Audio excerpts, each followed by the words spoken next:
Let's move on to item 5B. Consider an ordinance repealing Chapter 14 Animals of the Code of Ordinances, Baytown, Texas, and amending and updating the code to include a new chapter to be numbered and entitled Chapter 14 Animals, to include new definitions, microchipping requirements for certain animals, not council members, restricting the sale of animals from public property, and allowing certain animals to be maintained within the city if specific distancing is satisfied. Mr. Gray. Good evening, Mayor and Council. It's been 3 weeks since we were last here, and I understand you guys have the red line version of the ordinance. It was thick. I signed it this afternoon. I'm not sure there's one at our place. I have that. Is that? Oh, this is it. No. This is it, right? Before I bring the members of the Animal Advisory Committee up here, I just want to say a few things to Councilman Hoskins. The issue that you brought forth 3 weeks ago, I've been out to the site this week, and there are some conditions that we're going to be taking some action on and dealing with it and addressing it. Thank you. The people of Marvin Road will appreciate that. Yes, sir.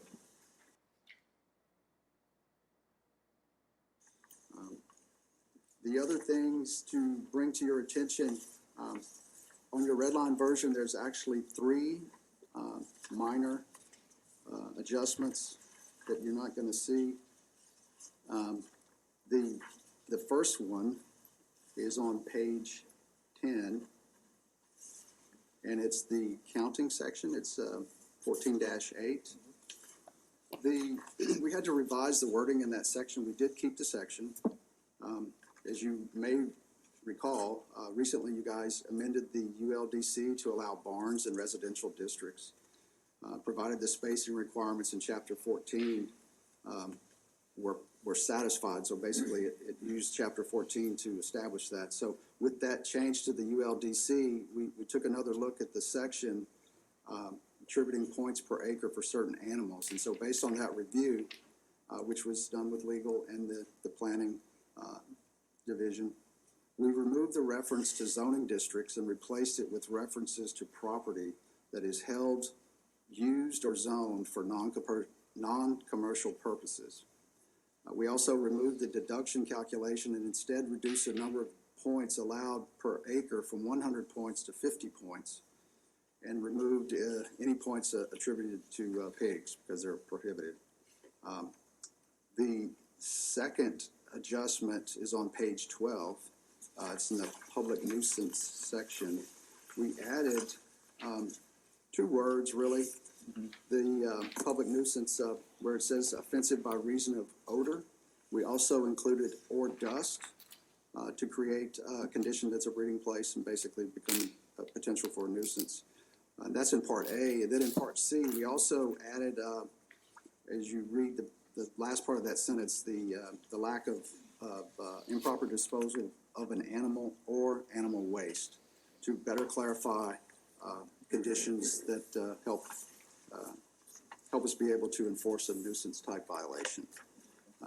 The third is actually a change. It's on page 26. Councilman Hempsel may recall this from March 2019.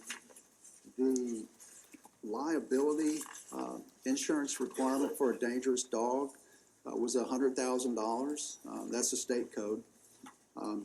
We have put in here for your review an increase to $300,000 for liability insurance for a declared dangerous dog.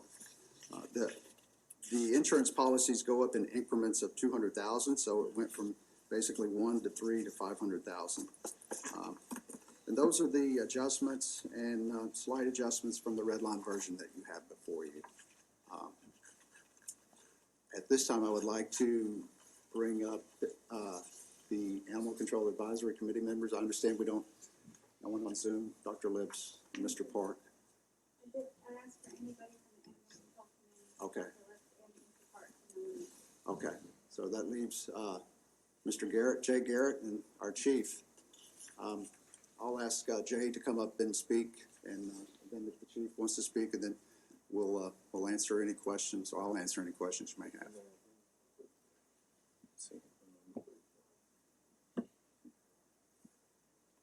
So did you say we're gonna have Jay and then council questions, or?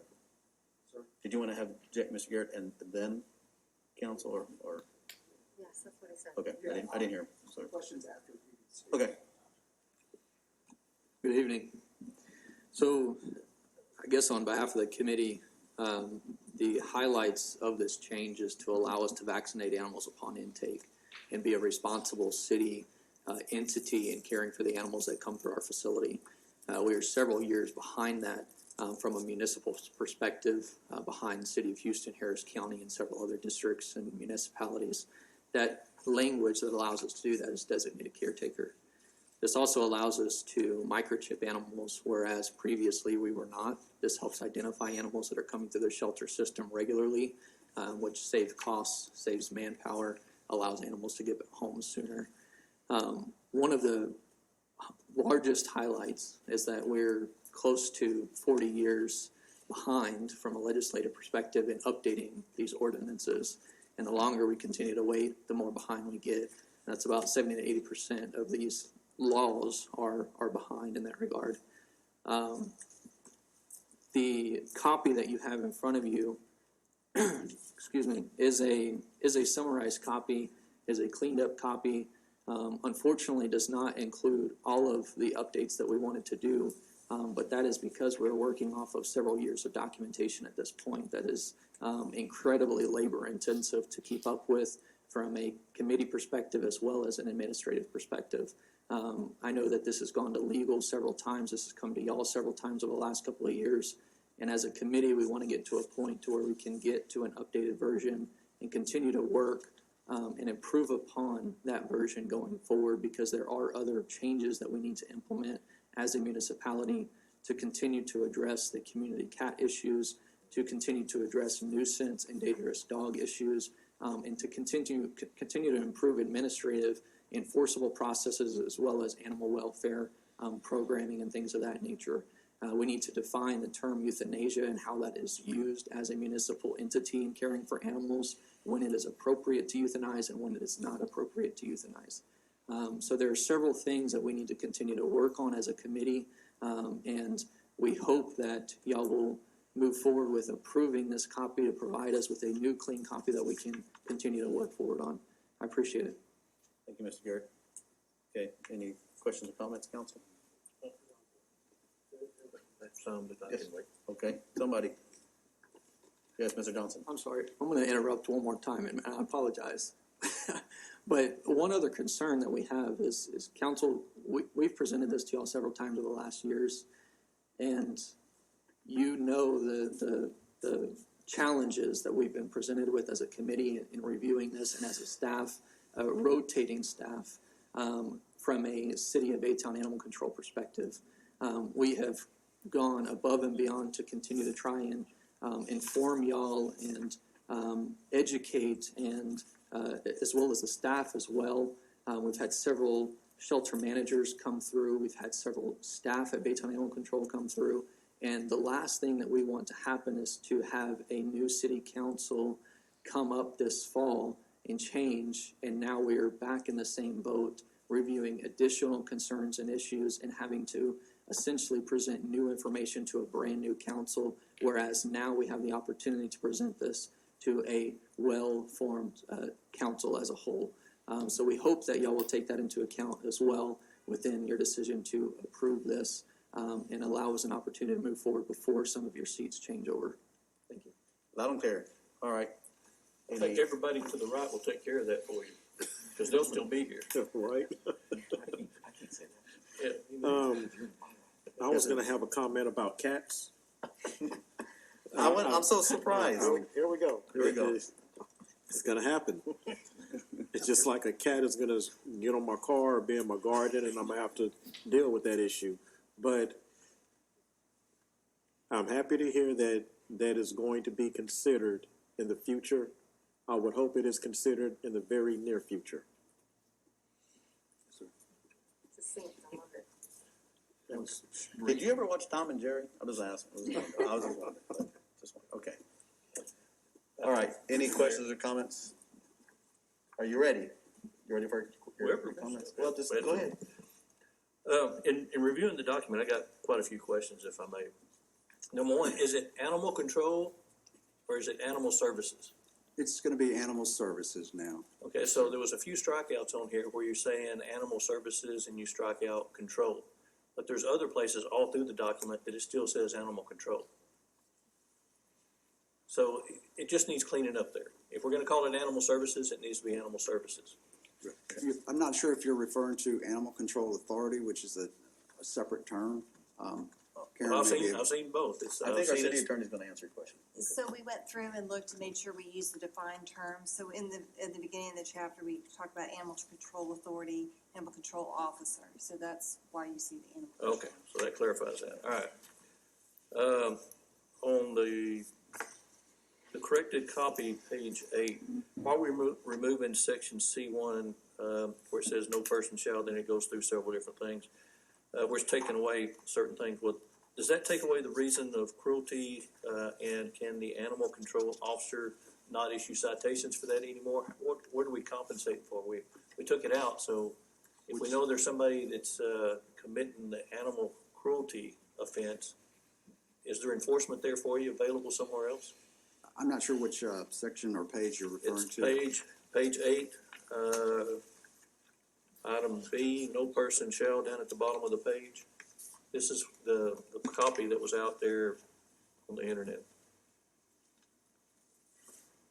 You see where I'm at? Section Is it- 14-4. Go to the next page, C1, or section B, commercial display and transport of motor vehicles, and then it says no person shall, and then we struck out a few things there that deal with cruelty to animals. All the items listed, is that what you're referring to? Yes, the C1 section. C1, 2, and 3. No, I would say that we'd be able to pursue, if Well, somebody was. the wording there you took out, we struck out, so is there something there that I missed that we can take its place and you can issue citations for somebody that has committed a cruelty to animal act? I'm not following you, I'm sorry. The version that I'm looking at is it doesn't have any red lines on that particular Okay. section. I wonder if yours is the latest version or not, though. Well, it was what was publicized to the public. Okay. Okay, well, I'll leave these notes with y'all so y'all can look at them, but in the meantime, there's a few other things. I appreciate you leaving the points in there. There you go. That's, Okay, so we put that back up in lack of proper care under 14-4. It talks about depriving animals sufficient good and unwholesome food, etc. So it's just been moved. okay, so we do have something to lean okay, very good. On to section 14-13 enforcement, page 15. Large issue is animals not being properly kept by owner, dog and cats captured. Now is a problem in how to ID the owner and track this out. So it's mainly the microchipping. So we are microchipping everything that comes in and out. Everything that's adopted out from the shelter will be microchipped. Okay, Yes, sir. bear with me. We are. Yes, thank you. All right, on to section 14-38, redemption or adoption of animals. Why are we reducing the time from 5 days down to 3? City council, we upped it not long ago from 3 to 5, so now we're reducing it back to 3 days. Right, that was something that we covered in the work session, the kind of the logic behind that. The state code is 3 days. We don't count the day of impoundment, so it's really technically 4 days if you don't count the day that it's impounded. It provides a quicker turnaround, so that it can get out of the shelter quicker. Just looking back at the notes on that. But you're taking away opportunity for the owner to claim the animal. Say again? You're taking away days for the owner to claim the animal. Well, I mean, I guess that's one way of looking at it. We want to provide the care, take care of the animal, and at the same time be able to place it in a reasonable time and, you know, so that we don't have overcrowding and potentially, the spread of any type of disease. Okay, I can go along with that. Okay, next page on section 14-39, euthanasia issue. So I take it we're truly becoming a no-kill shelter here. That's what we're still, that's our goal, and that's what we're trying to get to. Well, that's definitely the initiative that we're trying to reach by 2025. It's a work in progress. Okay, and I think that's all I have. So I just wanted some clarification on a few points. I think y'all have done a wonderful job. And I'll have to compliment you and your staff, what they're doing now down there with the animals. I think it's wonderful what y'all are doing. Several years ago, we started working on several issues in that area. Predecessor helped out, years stepping in there and picking up the ball and running with it. And the people we have down there, we got the right people on the bus to take care of this animal issue, and I appreciate it very much. Thank you. Thank you. Thank you for the comment. All right, any additional? Yeah, I got a couple real Yes, sir. quick. So I appreciate the bump in the liability insurance to 300,000. I would just caution us, a lot of these folks that have these dangerous animals, they won't do that unless we make them do that. They won't maintain that insurance unless we follow up and make sure that they have that. And that still may not be enough. But I had the unfortunate circumstance of spending all day Monday in court in Galveston on this. And my question is on requirements for the owners of a dangerous dog. Is there anything in there where if there's a human bite that they could be required to report that? And how would that work? If the dog is already declared dangerous and it gets out, Yeah, I spent all day in court Monday on that exact thing, and there was a bite 26 days prior to Lindsay's mauling.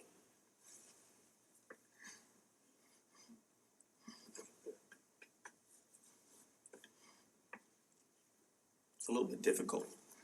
yes, sir. It could have been avoided, totally avoidable. Right. No, I'm sorry that happened to you. To your And so, dog. I mean, this hits close to home. Really does. And just Monday, I spent all day in Galveston on this. And 26 days before she was mauled, this dog bit another human. And it wasn't reported on a private property. So, under requirements, what could force them? Is there any way to make them report bites that are on private property? How could we do that as a city? Well, that's a challenge because if no one is going to report it, it's going to be very difficult for us to know about it. I mean, we would hope there would be a witness. If they go to the hospital, we'll find out about it if it's in Baytown. It's required to be reported. Does that need to be in here somewhere where they're required to do that, or requirements, or if even an animal bite? If there was a killing by that same dog where it killed another dog, which wasn't reported, but the fourth human attack, you know. Right. The hospital is required to report the dog bites to the local health authority or the animal control part or the sheriff's department. They're required to report it. The animal on animal, the person that's affected, most of the time they will call if they lose an animal to a dog on dog or whatever the other animal may be. But that the health and safety of our community is my top priority. I know that it's council's in your plan, your implementation plan for 1920. I think it's under number 4 in the neighborhood quality to enhance neighborhood safety and vigorously enforce the codes and reduce loose animals. And that's your priority is my top priority. I don't want to see that happen. I'll do everything in my capability or power to make sure that we do stand on that and try to protect everyone. That's what we should be doing, to protect the safety of people as well as other animals from these potentially dangerous dogs. So no, I sympathize with you, and I'll do everything I can to Everything, the animals. When he got here, the number one priority is people. And it's how aggressively we control what's on the streets. It's what Tony and I talk about all the time. So Rick, through all of us, and Tony's just not giving you lip service, it's what we talk about all the time. It's safety on our streets. Nobody wants to see anybody confronted by an aggressive animal and feel threatened that they can't walk or jog or bicycle on our streets. And so I fully support Tony. I know Rick does as well, and Tony's being absolutely honest with you. We will do everything we can to protect our citizens on the street. People are number one. Well, absolutely. I just want to make one comment. I mean, I've seen throughout the years, individuals riding a bike. I mean, just riding a bike, and it's just the outcome and the amount of damage from dogs and irresponsible pet owners, if there is even one. You know, I think it is certainly prudent that we are trying to get this right, to try to prevent issues that happen that you're experiencing and obviously that other citizens have experienced. So we want to get it right, you know, and start with a clean slate. And I think the headway we've made in a short period of time, although 2025 is just right around the corner, but we have made I didn't think we'd be this far down the path. I mean, in all honesty, I did not think we would be this far down the path of getting to the point of no kill and certainly addressing this type of ordinances. You know, it's very important to get it right, Councilman. And I will say I do appreciate both of y'all taking the time to go and thoroughly, you know, look at this and inquire and make sure that we do so. So is there anything else, Councilman Himsel? No, I'm good. I'm good. Thank you, sir.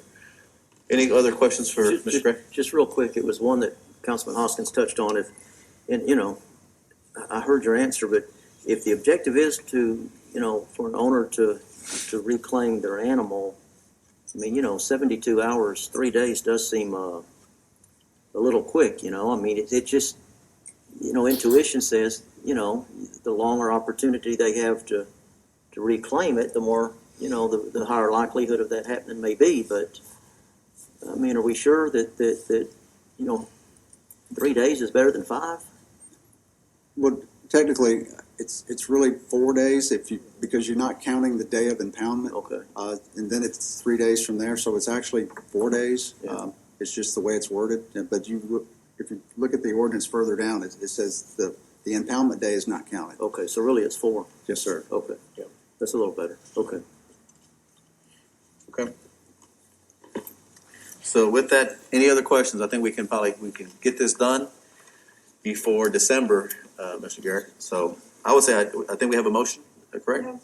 We don't. I'll move to approve 5B. Second. We have a motion, a second for item 5B as presented with all this is a final draft at this point. Is that correct? Yes, sir. Okay, so I would at this point, all those in favor of item 5B as written and presented, please say aye. Aye. All those opposed, say nay. So item carries. Good enough for you, Ms. Garrett? All right. Thank you, sir. Thanks, Thank you for Tony. everything you do.